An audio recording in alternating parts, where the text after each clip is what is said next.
El proyecto AVO 2, Concesión Américo Vespucio Oriente, tramo Príncipe de Gales Los Presidentes, cruza las comunas de La Reina, Ñuñoa, Peñalolén y Macul. AVO 2 suma 5,2 kilómetros a la red de vías expresas urbanas de Santiago y permitirá el cierre del anillo Américo Vespucio, uno de los ejes estructurantes más importantes de Santiago. Esto en una solución vial expresa, completamente subterránea de 2 túneles mineros paralelos que permitirán una reducción en los tiempos de viaje, una disminución de la accidentabilidad y de la congestión vehicular en superficie. Los túneles de las vías expresas comienzan por el norte a la altura de la calle Las Luciérnagas, a continuación de la concesión AVO 1, y se extienden bajo la vialidad existente de Américo Vespucio, emplazándose bajo la infraestructura existente de la línea 4 del metro, entre las estaciones Príncipe de Gales y Los Presidentes, para luego emerger a la superficie en Avenida El Valle y empalmar con Autopista Vespucio Sur.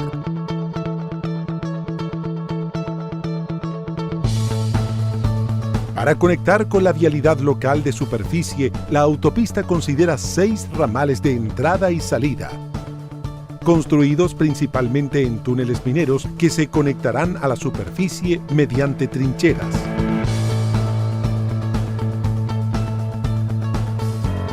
Las vías expresas de alto estándar de AVO 2 tendrán 3 pistas por sentido, una capacidad de 12.000 vehículos por hora, dispositivos de seguridad vial y señalización variable. AVO 2 tendrá un sistema de pago por kilómetro efectivamente recorrido mediante sistema Free Flow, con control de entrada y salida. Durante la etapa de construcción, se consideran medidas de mitigación de ruido con la implementación de barreras acústicas modulares y un plan de monitoreo de los niveles de ruido y vibraciones asociados a los diferentes frentes de trabajo. A nivel de superficie, en Príncipe de Gales se genera un nuevo hito urbano de cerca de 17.000 metros cuadrados. Se entregan nuevas áreas de esparcimiento, equipamiento e implementación de juegos, zonas de encuentro, circuito de juegos para canes y áreas verdes con un parque con cruces demarcados para peatones y ciclistas.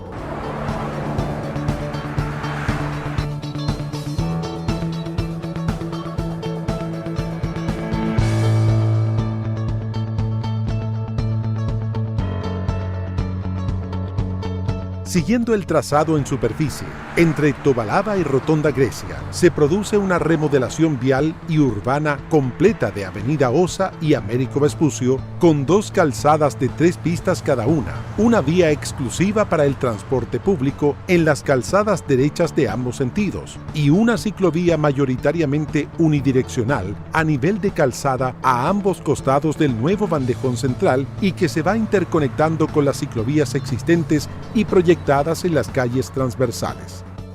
El nuevo diseño del bandejón central de Américo Vespucio contempla nuevas áreas verdes y zonas de descanso a lo largo de todo su trazado.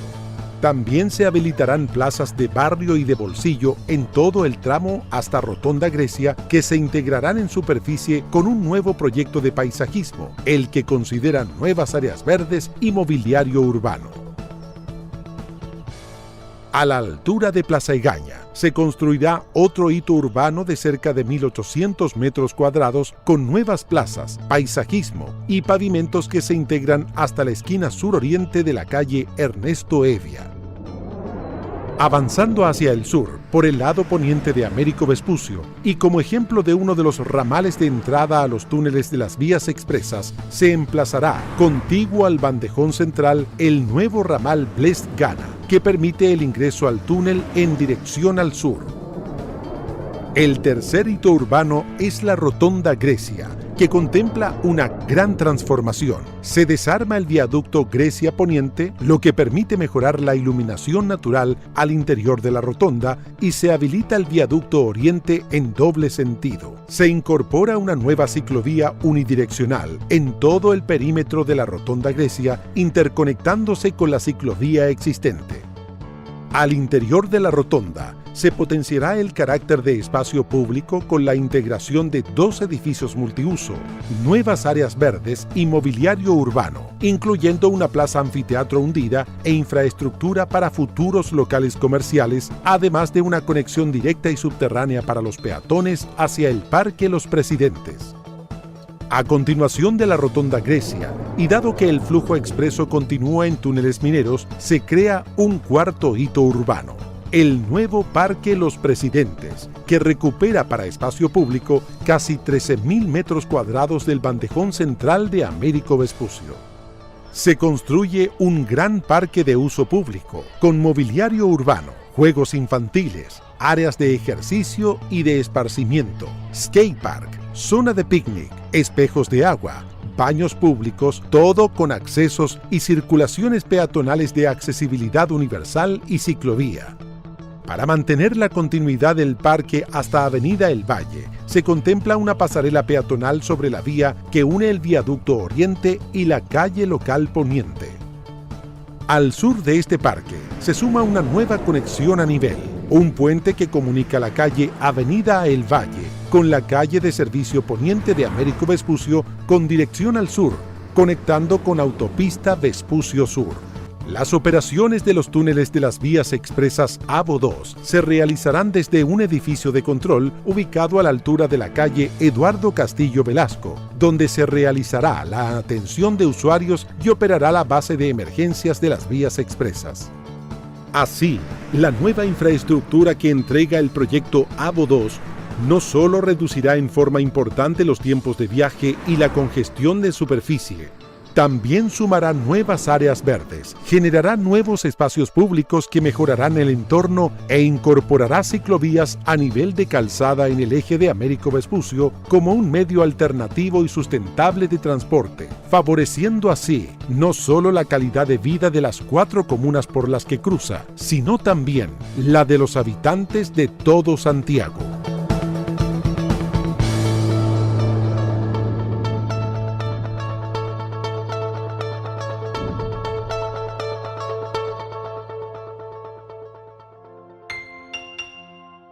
Bueno, un poco el proyecto que se veía un poco en el video resumiendo, y lo que se ve acá en la pantalla, cierra el tramo de AVO 2, permite cerrar definitivamente el anillo de circunvalación Américo Vespucio, que es el anillo de circunvalación más importante de Santiago.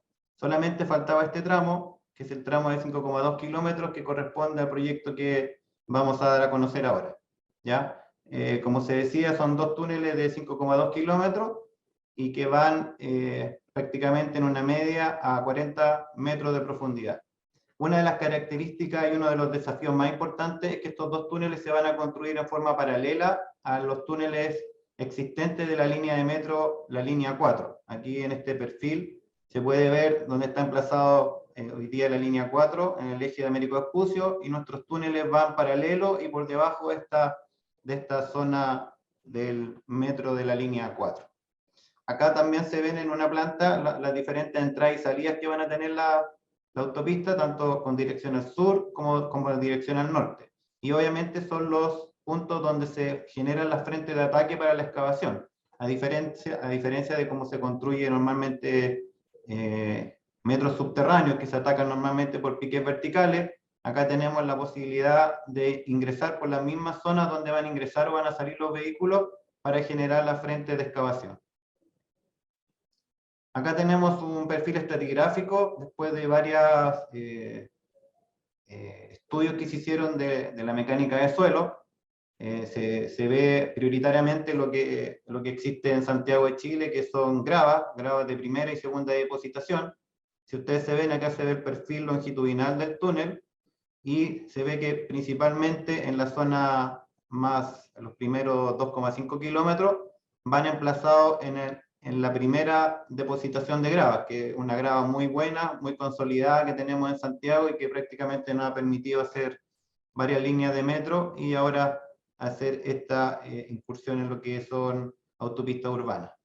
Después, pasado la segunda mitad del proyecto hacia el sur, ya vamos ingresando a una zona ya con presencia de fino, que le hemos llamado la composición de conos de deyección, una composición ya, una mezcla entre grava y finos, y acá ya se va produciendo una intercalación que le hemos llamado zonas mixtas, donde se va traslapando entre zonas de cono de eyección, grava, y finalmente la zona de salida a la superficie, que empalma con otra autopista que hoy día está en operación, que es Américo Vespucio Sur, ya 100% en cono de eyección, ¿ya? Por lo tanto, tenemos diferentes composiciones. En esta zona donde alcanza la mayor profundidad es porque además de cruzar la línea, o sea, además de ir paralelo a la línea 4, tenemos otro desafío que es cruzar por debajo de la línea 3, que cruza perpendicularmente a la 4 y por lo tanto nosotros también la cruzamos perpendicularmente y alcanzamos la mayor profundidad del proyecto cercano a los 55 metros de profundidad.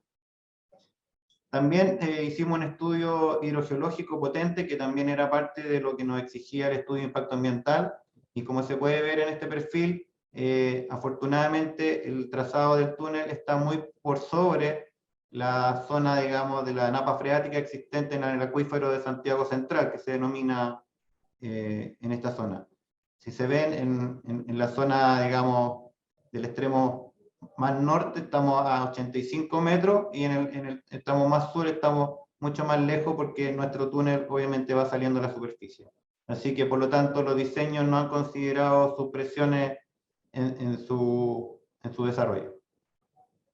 Acá ya un poco entrando en la característica de las obras que conforman el proyecto, tenemos ya la trinchera, que es la primera obra para ingresar hacia los túneles mineros, ¿cierto? Construida en tres secciones principales, que es la trinchera abierta, construida más bien con muros, como se ve aquí en el render, extraído desde el video que acabamos de ver. Después una segunda sección, que es una trinchera abierta, pero conformada con pilotes, ¿cierto? Donde los pilotes llevan su muro pantalla y van conformando los muros. Y después ya la tercera parte, que es antes de entrar al portal del túnel minero, que se conforma con pilotes también, pero con una losa superior, ya como una especie de trinchera cubierta. Acá un poco los esquemas, ¿cierto?, de las secciones, la zona con muros, la zona con trinchera abierta, ¿cierto?, donde se van conformando los cabezales, y después tenemos el perfil ya con la trinchera cubierta, también conformada previamente con pilotes desde la superficie. Acá un poco la secuencia constructiva de la trinchera abierta, ¿cierto? Primero se excava en la parte superior, se colocan los pilotes, se hace la excavación central y finalmente se hace el pavimento de la rasante del ramal, ya sea de entrada o salida. Lo mismo para el tema de la trinchera cubierta, a diferencia de que acá se excava, se hacen los pilotes y se construye de inmediato la losa, lo que permite después trabajar, digamos, en el esquema de trinchera cubierta y excavando, digamos, sin tener que comprometer la superficie y minimizando la interferencia producida solamente previamente para conformar la losa. Acá algunas fotos de obras similares, ¿cierto?, de trincheras cubiertas, donde está la instalación de pilotes. Después de estar los pilotes ya colocados, se hace la conformación de la losa y después una foto, en este caso una foto del proyecto AVO 1, donde también se ocupó los mismos diseños para el tema de las trincheras. Bueno, pasemos a los aspectos generales de diseño de la obra subterránea, más bien los túneles. En general el sostenimiento se basa en marco reticulado, a pesar de que tenemos algunas zonas que hubo que considerar marco pesado, ¿cierto? Esto dependiendo de la condición de la mecánica del suelo, van a 1 a 1,5 metros, incluso en las zonas más complicadas hemos tenido que reducir el avance a 0,75 metros de avance, y como criterio también que se nos impuso como criterio de diseño, debido a la existencia de la línea 4 arriba, se nos solicitó que el diseño tenía que considerar un sismo reducido para el sostenimiento, ¿ya? Y eso se estableció con una probabilidad del 10% para un periodo de 2 años, que es lo máximo que puede estar el sostenimiento sin colocar el revestimiento definitivo, ¿ya? En base a eso se adoptó un poco la normativa internacional que existe hoy día del Model Core 2010, donde se estableció y se definió como, de acuerdo a lo que dice esta normativa, la exigencia de un hormigón proyectado tipo 2B, ¿ya? Que de alguna manera establece una relación, digamos, entre la resistencia última y la de servicio, y que se define a través del ensayo de la resistencia residual de la flexotracción de la norma EN 14651. Con respecto al revestimiento, sí se establece ya el escenario sísmico completo, y el diseño hoy día lo contempla ya sea colocado con hormigón proyectado o moldeado y con una doble malla electrosoldada. ¿Ya? También lleva los últimos 6 centímetros una protección contra incendio en base a fibra de polipropileno, con una dosis de 2 kilos por metro cúbico. ¿Ya? Todos los modelos se realizaron en software FLAC 3D o Face 2D y consideran tanto la secuencia constructiva de cada una de las partes de los túneles, o también así como las cavernas que vamos a ver, como la hipótesis sísmica que fue establecida en el diseño. Acá también tenemos un resumen de las restricciones de formabilidad que se establecieron como máximas por parte de Metro S.A., debido a que se tienen que respetar estas deformaciones máximas para no alterar el funcionamiento normal de la línea 4.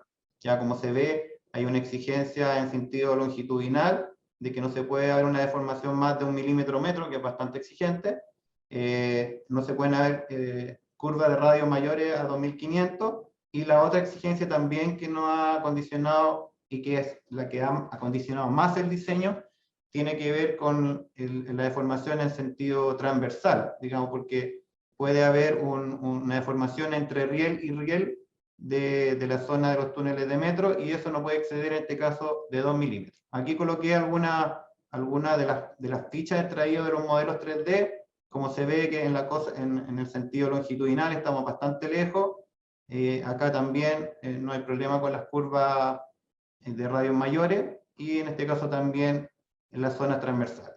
Pero como les comentaba, hay 2 zonas singulares que les voy a comentar, donde la deformación transversal sí condicionó el diseño.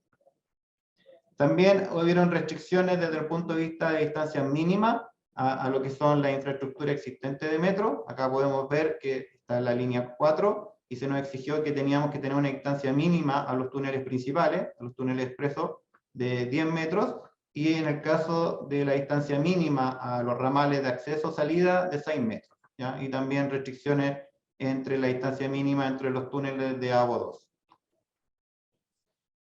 Yendo ya a la obra de túneles mineros, ¿cierto? Ya excavada la trinchera, procedemos a la excavación de los ramales en condición minera. En la condición de diseño es una especie de huevo, donde excavamos primero la parte superior, la cabeza, ¿ya? Para poder llegar rápidamente a las frentes de ataque de los túneles principales, y posteriormente en una segunda fase se va a excavar el banco, donde se tiene que emplazar una galería de evacuación para casos de emergencia. ¿Ya? Van a haber, digamos, galerías de acceso, de manera que la gente pueda evacuar hasta estas galerías inferiores, galerías que van a ser presurizadas en caso de incendio, y poder tener una zona de seguridad en caso de emergencia. Esta es la composición que tienen todas las galerías de entrada y salida del proyecto.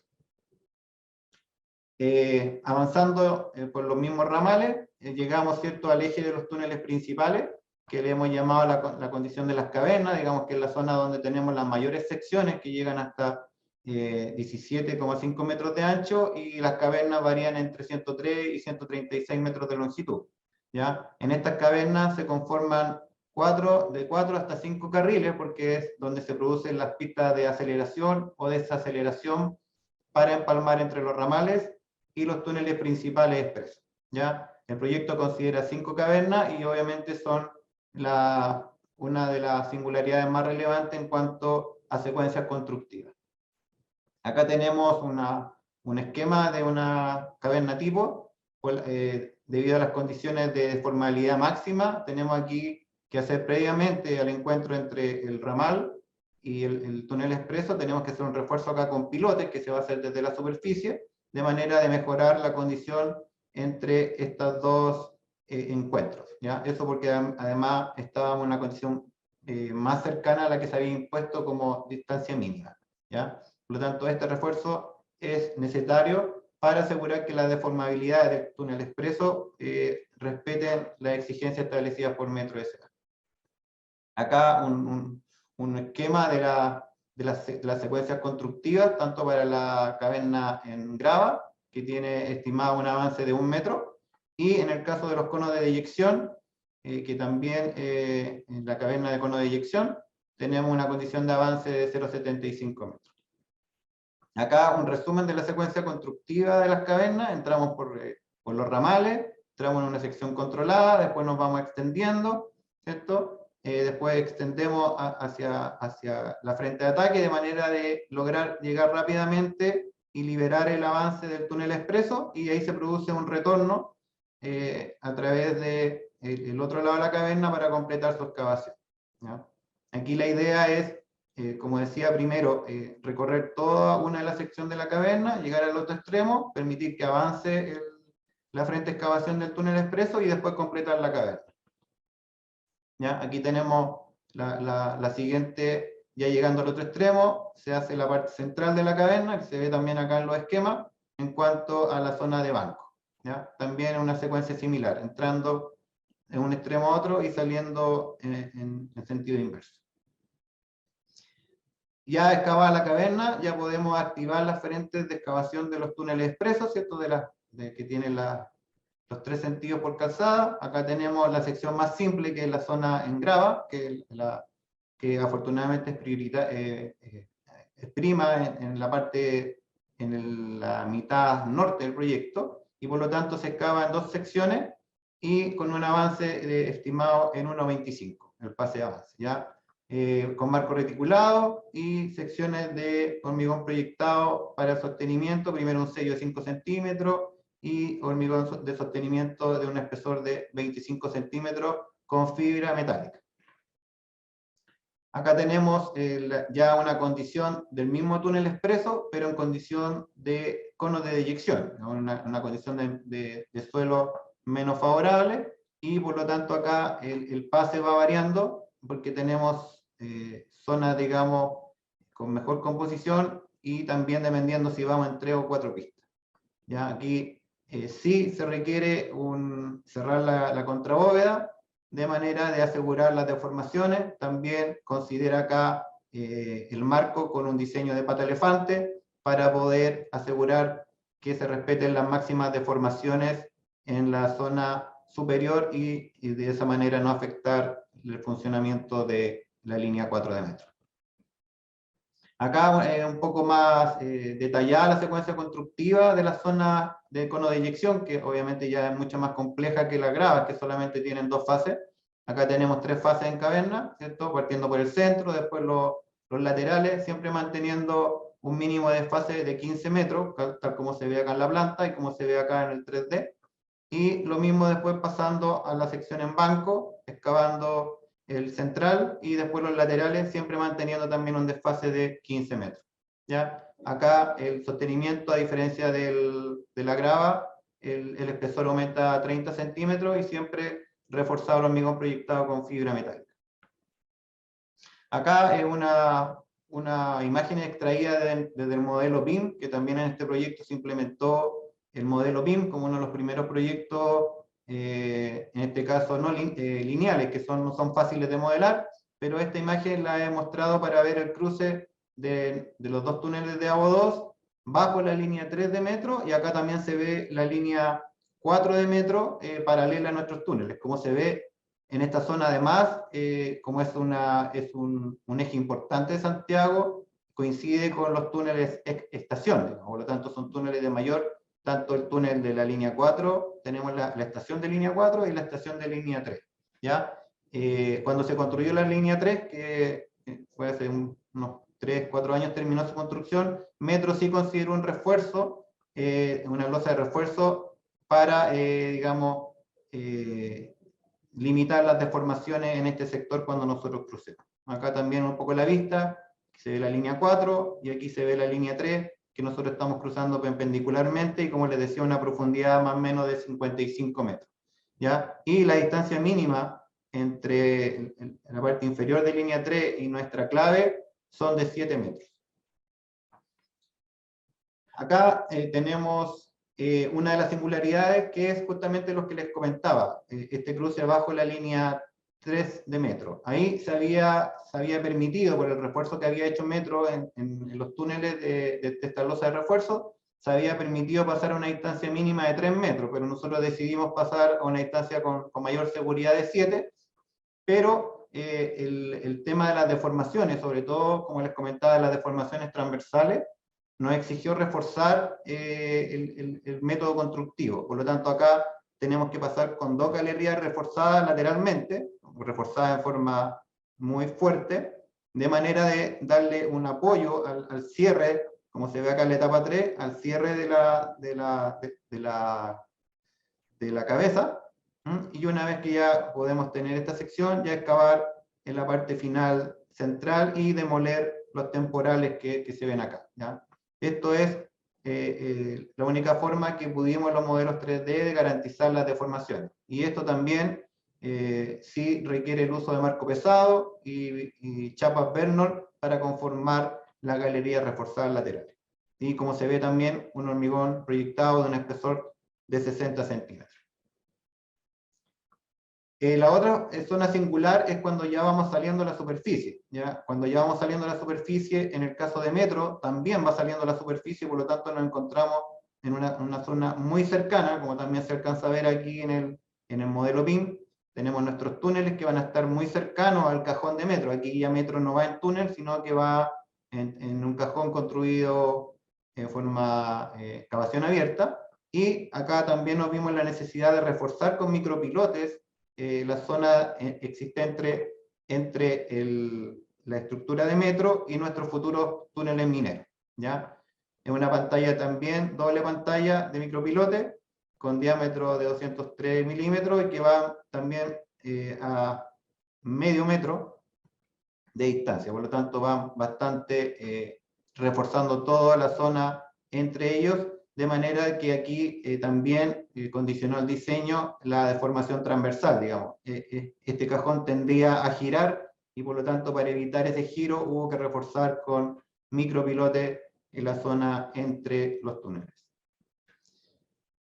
Acá tenemos la forma de excavar esta zona también singular para garantizar el cumplimiento de las deformaciones máximas. Por lo tanto aquí tenemos otra secuencia constructiva donde tenemos cabeza y banco, y después tenemos cabeza y banco en el otro extremo y finalmente se hace el centro, ¿ya? Esto es la manera de controlar, como les comentaba, la deformación transversal en la estructura de Metro.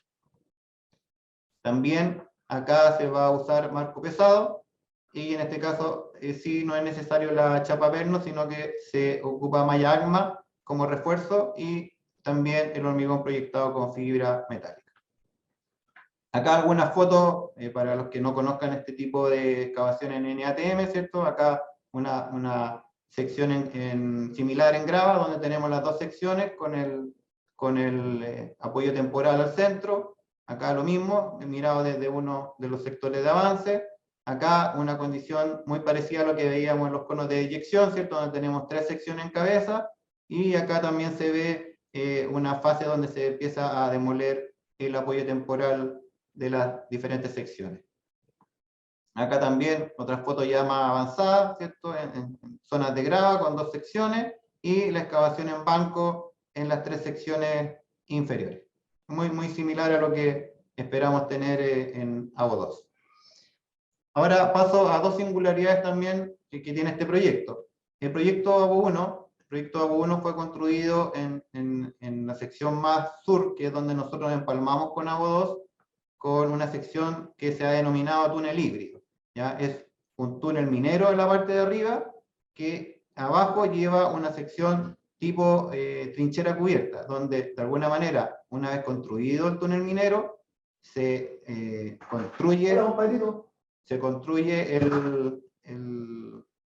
una losa, digamos, de refuerzo, se construyen en forma, en este caso manual, las pilas laterales, y una vez ya conformado este refuerzo, se puede excavar la parte inferior. Nosotros nos encontramos con esto, por lo tanto, en la primera parte, que son aproximadamente 85 metros, continuamos con esa sección hasta alcanzar una sección mayor, que como se ve acá, nosotros le hemos denominado la sección del túnel alemán, ¿ya?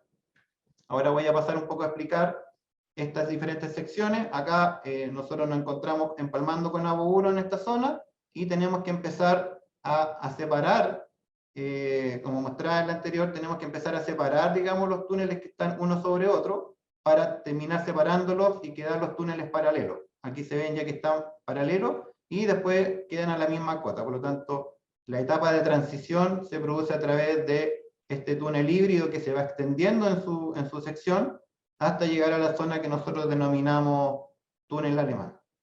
Acá se ve cómo partimos en el empalme con ABO1, esta es más o menos la sección que tiene ABO1, lo que hoy día está operando. Si ustedes vienen a Santiago, van a poder recorrer ABO1, pasando por arriba en una sección de túnel minero, y si vienen de norte a sur, van a pasar por una zona que van a ver más rectangular o cuadrada, que está conformada por estos pilotes laterales y la losa superior.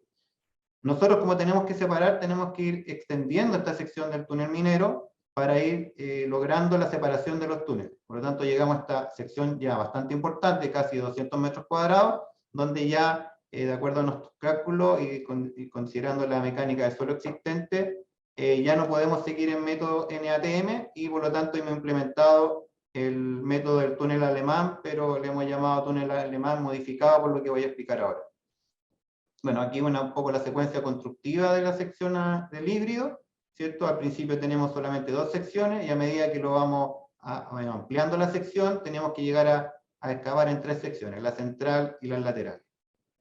¿Ya? Aquí, obviamente, ya terminado el minero, se conforman los pilotes y la losa, y podemos excavar en la parte inferior para la otra pista. Aquí una foto también extraída de ABO1, donde se ve la parte inferior que mostró aquí, los pilotes construidos, y la losa que separa al minero del túnel inferior.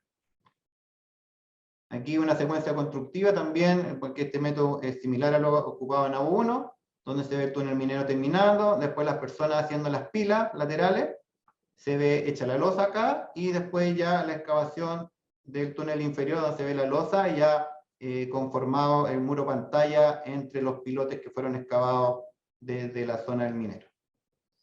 Pasamos a la sección alemán, digamos, ya viniendo desde norte a sur. Entonces tenemos el túnel híbrido, y pasamos a la sección alemán por la gran sección que tiene. Los que puse aquí un resumen de lo que es el método alemán tradicional, ¿cierto? Que se construye con galerías laterales, con una galería de clave, y después se van construyendo unas especies de costillas que van conformando todo el contorno de esta gran caverna, de manera que después se pueda excavar en la parte central.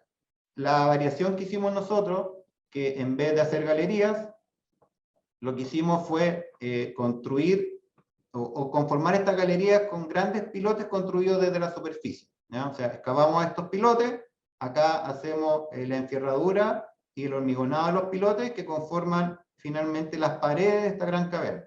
Una vez construidas estos pilotes, a través de piques verticales se acceden 2 galerías para conformar las galerías laterales, y la galería de clave, que es la que se ven acá, desde donde se van a conformar las diferentes costillas que van a materializar la clave del túnel alemán. Acá se ve un poco un 3D de cómo se van construyendo las costillas. Estas costillas van una al lado de otra, de manera que se van empalmando y van conformando una secuencia completa para poder construir toda la caverna del alemán. ¿Ya? Acá, ya construido el alemán, se puede excavar dentro de eso, y también acá podés conformar el segundo nivel, que es similar al híbrido, pero en este caso en 3 líneas de pilotes, que se van haciendo también en forma manual, de manera de poder conformar la losa de refuerzo y terminar de excavar el nivel inferior, como las secuencias que se ven acá. Ya excavar la losa, o sea, construir la losa, yo puedo excavar a nivel inferior y terminar en la longitud completa del túnel alemán modificado, hasta llegar al extremo más sur, donde ya los túneles se empiezan a conformar en forma minera, en forma tradicional, y afortunadamente en este caso en zona de grava.